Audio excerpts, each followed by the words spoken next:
嗱，我又成個月冇出片啦。咁呢，仲記唔記得我之前一個月前呢咪好勤力啊，3-4日入邊呢連發3條片，跟住呢，阿 Chi Heng 就話：喂，恩姐應該好興奮喎，即係 Gigi 出翻嚟啦，咁咪有一束光嗰個嘅記招啊等等，咁啊應該好興奮啊，一連3篇好少見喎，係啊，即係大家都知啦嚇，我啲爛個鬼一連3片啊，確實好少見啊。咁但係呢，跟住我答翻 Chi Heng 就話，即係其實唔係一件好事嚟嘅。即係因為即係我都唔想咁勤力，咁點解搞到我咁勤力呢？就係因為唔知大家覺唔覺得啊？即係啱啱由一束光記招出翻嚟，Gigi 出翻嚟之後呢，其實好似係即係有啲系統性嘅行為啦。嗱，唔知我自己錯覺啦，或者我敏感啦，甚至有啲傳媒呢，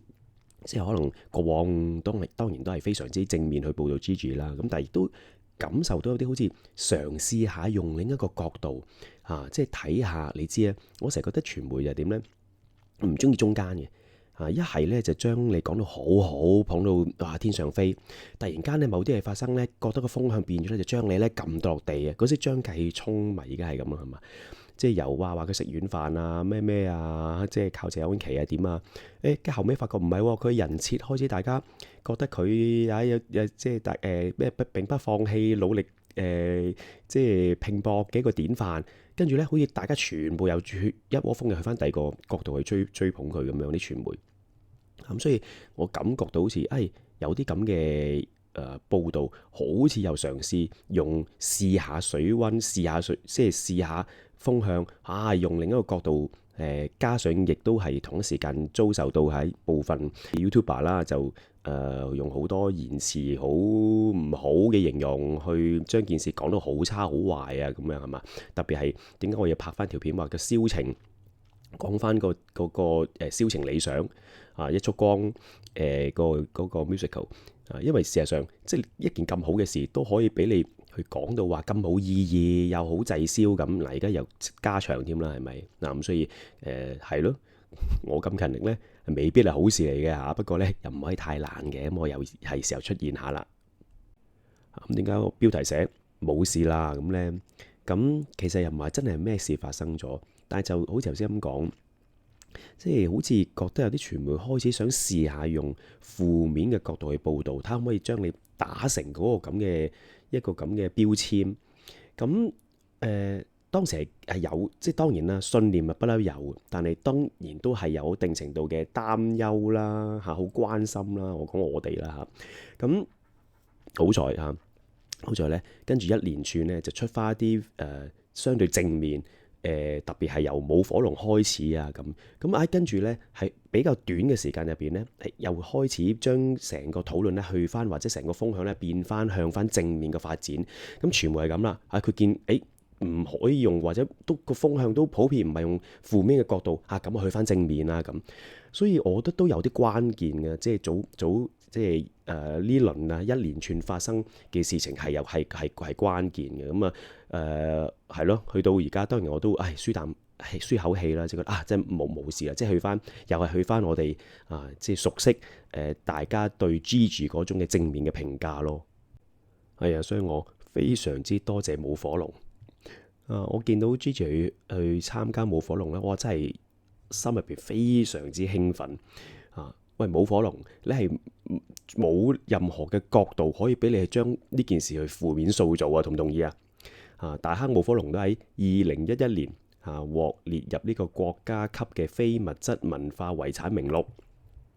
即係你請得主辦單位，你邀請得 Gigi 嚟，你唔會係為咗製造個 noise 嘅。你請邊個人嚟呢？其實係一個非常之深思熟慮。佢哋唔會貿貿然請一個人嘅，唔係話 make noise 邊個近排風頭等唔係嗰種嘅。請人我諗一定係要一個 icon 啦，代表緊嘅係乜嘢呢？可能係年青人啦，喺嗰個傳承一啲傳統嘅非遺嘅一個咁嘅角度啦，要三觀端正啦，有良好嘅社會示範作用啦，一定係有各方面呢啲嘅意味，先至有可能去考慮你咁所以呢，係一件非常非常之正面，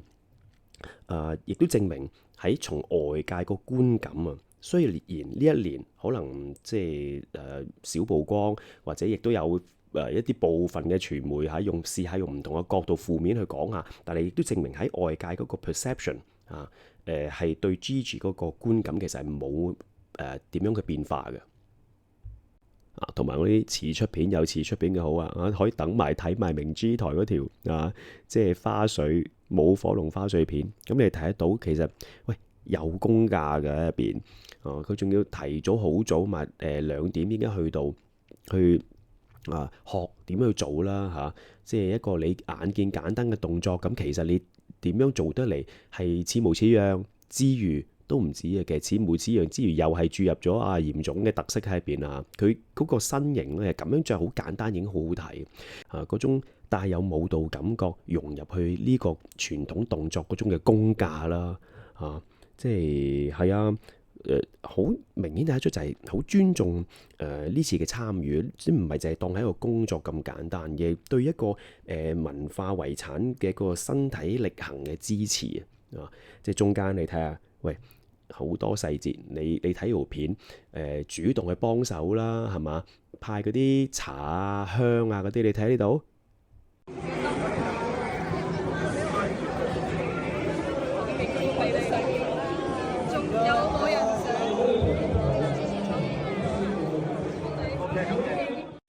總之 Gigi 出嚟咧就會圈到粉你要出嚟得噶啦嗰句把聲咁甜美嘅，仲有冇人想？我想同埋跟住佢，你睇嗰個口型，仲要唔要嗰個你要唔要你要唔要嗰個口型？仲有冇人想？仲有冇人想？係嘛？淨係呢幾秒真係 I can watch this all day佢嗰種嘅親和力啦，係嘛？同埋即係對每個人嘅尊重真係冇得頂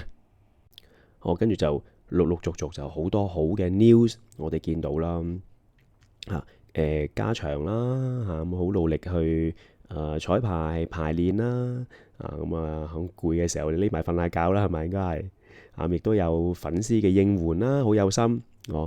咁亦都有同鐘嘉欣嘅 collaboration 啦，鐘嘉欣係專登去 approach 問下 Gigi 去即係做呢個咁嘅合作嘅噃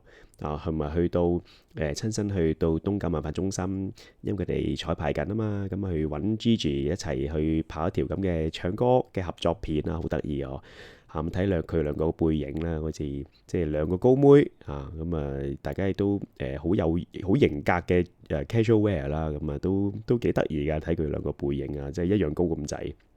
咁所以亦都睇得出中間係非常之欣賞 Gigi 啦。佢喺訪問入邊都專登就扮阿 Gigi 講嘢咁樣嗰語氣都幾得意香港嘅朋友就揾佢一嚟就嘉欣前輩。好榮幸，多謝你咁睇起我，我一定會支持你嘅。然後呢，即係上一代天王巨星呢，個個都有啲好出嘅個人嗰個特色嘅特徵嘅係嘛？即係模仿大賽嗰啲咧，你要扮呢，就即係好容易揾到揣摩到個重點去扮嘅咁第時呢，到 Gigi 做咗前輩之後呢，咁啲後輩要扮佢啦，應該又好容易啦又好容易 catch 做啲扮佢嘅重點啦。係啦，跟住亦都喺Uncle Lam 即係演唱會入邊有祝Uncle Lam 生日嘅一個片段啦。咁馬浚偉就不嬲好欣賞 Gigi 啦。咁今次無論係咪真係撞嗰啲工作去唔去到新城頒獎典禮呢，咁都好多謝馬生嘅支持啦。另外 Gigi 入錄音室又係引起大家好多嘅即係聯想好興奮咁啦。無論係即係錄新歌定係啲其他唔同嘅工作，咁都係令我哋好期待啦。咁當然啦，即係最爆就係呢一個 news 啦，係嘛？12月24號咁我等，因為條片都好長啦，呢樣嘢我就唔同大家傾住等多啲其他消息出嘅時候咧，就慢慢再同大家傾12月24號呢單嘢。咁另外有冇覺得有嗰個感覺翻晒嚟以前我拍嗰啲資訊一周一個禮拜咪好多事發生啊！咁雖然而家唔係一個禮拜內發生啦，咁但係呢都係可以話我哋久違了嘅嚇，喺一個短時間入邊見到好多 Gigi 嘅資訊都真係令我哋非常開心啊！更加重要就係俾我哋見到，即係經歷一個咁大嘅轉折改變啊！係啊，即係你對我哋咁大個人嚟講，幾廿歲人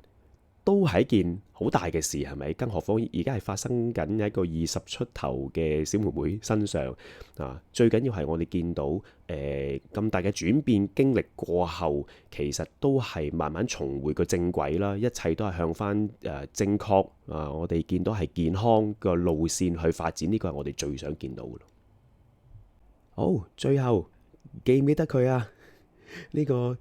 阿鐘叔整嘅Gigi CD 仔鎖匙扣，個 CD 仔真係你用電話個 NFC function 掃下佢咧，係會真係拎咗去 YouTube 嗰首歌度嘅喎。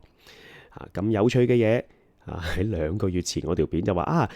搞個我唔抽獎啦，大家話犯法啊嘛，比賽咩比賽呢？就係大家提議一啲你想聽嘅、你想睇嘅有關Gigi 嘅啲內容，等我有冇機會拍成片呢？咁收到大家好多一啲嘅好嘅 feedback 啦，咁我就